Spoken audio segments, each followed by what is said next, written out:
Hi everybody, welcome back to my channel. Today I will be reviewing 19th Akshauhini, The Algorithm of Gita by Haribhakt and Vaishnavi.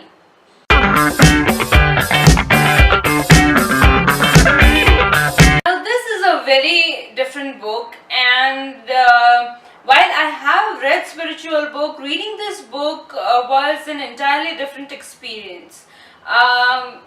This book is meant for a very niche audience, and the author states who this book is for and who this book is not meant for in the initial pages itself. So if you're not one of these people, reading this book would not be much beneficial to you.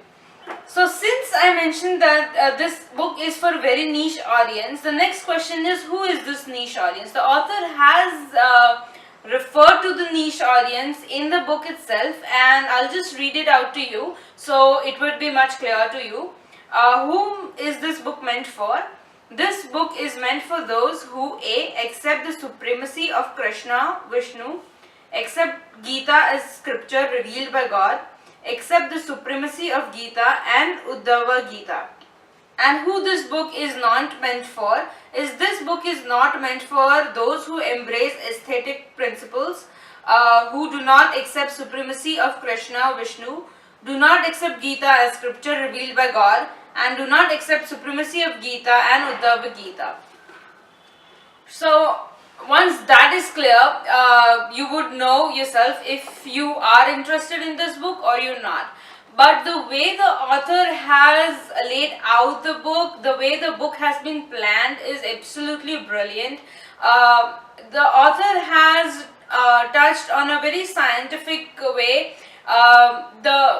It actually looks like a book that has been written very intelligently, and the author definitely knows what he is speaking about.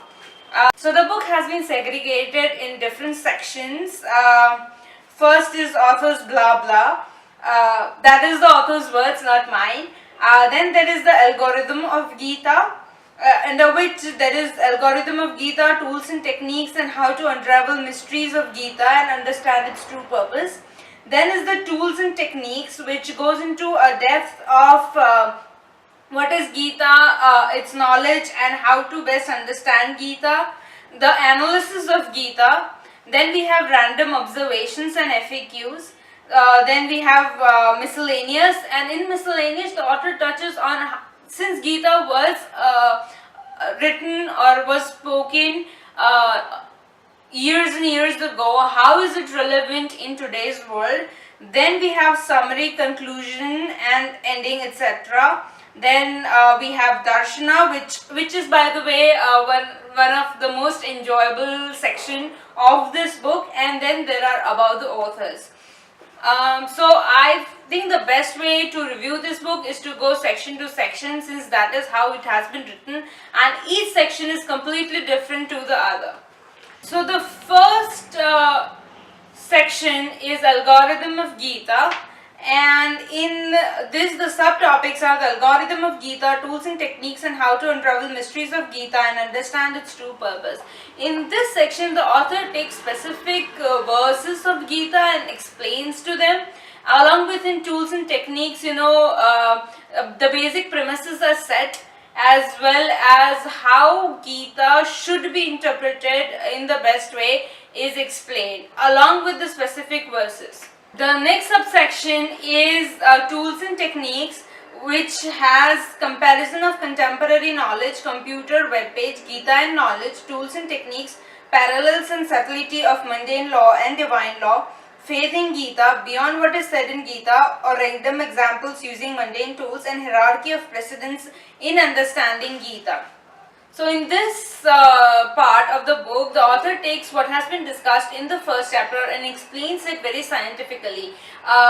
The basis, when you're reading the book, it really feels that a lot of effort has been made, a lot of in-depth research has been done, and the findings are actually as you would expect from a research report.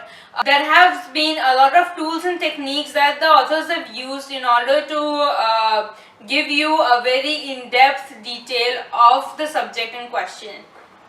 So the third chapter is the analysis, wherein the authors have taken all that has been discussed in the previous chapters and tried to analyze it with various scientific analyzing techniques like SWOT analysis, if analysis, comparative analysis, and much more.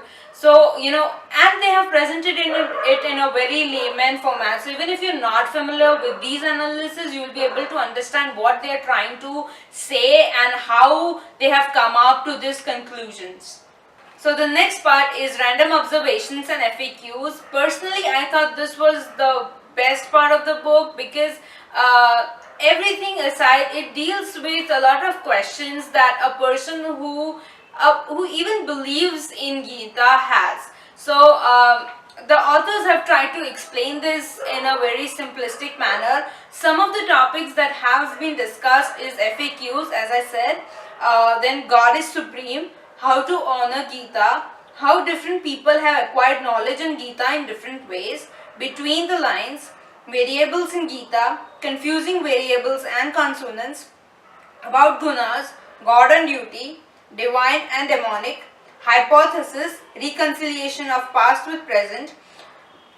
This one was the most interesting thing for me to read because Gita was written quite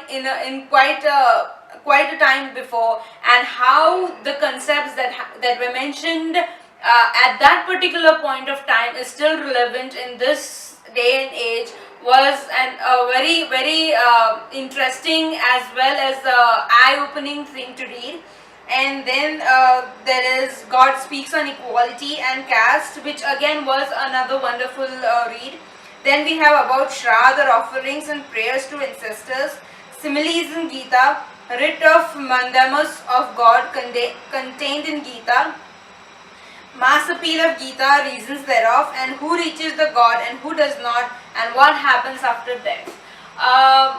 The book, since it is a very scientific based book, the things that have been presented in this book are quite, they have a very different point of view. You read a lot of scripture based books, we see a lot of mythological based books that are becoming famous these days, and this definitely has a very different perspective, a different but interesting perspective to it. The next is miscellaneous, in which almost the same topics that were discussed in the previous section, like caste and various other things, synchronization of past with present, caste issues revisited, ruminations about self in light of what God says has been taken in a much deeper sense. The next part of the book is how to endear yourself to God, in which the authors take various parts of Gita in which it has been said as to how to live your life and how to behave in a way that would endear yourself to God.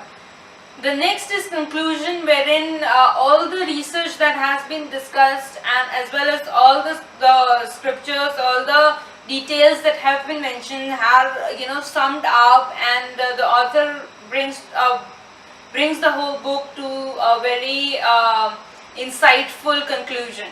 The next part of the book is quite interesting. It has a lot of, I'll show it to you.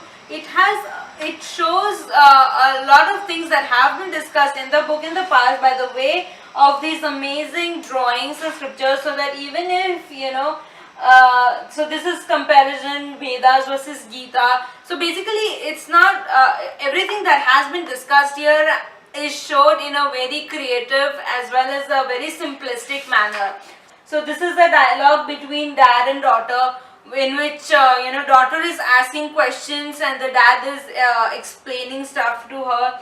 So yeah, so the rest part of the book contains all these types of, this section was interesting. It is what he said in Gita and what we understood from it.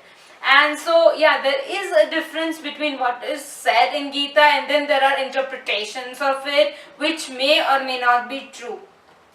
So basically in the end I would like to say that if you are what I've said, if you really would like to know more about Gita and what it stands for in today's world, this is one book that would be a real investment for you in order to understand the concept that is Gita.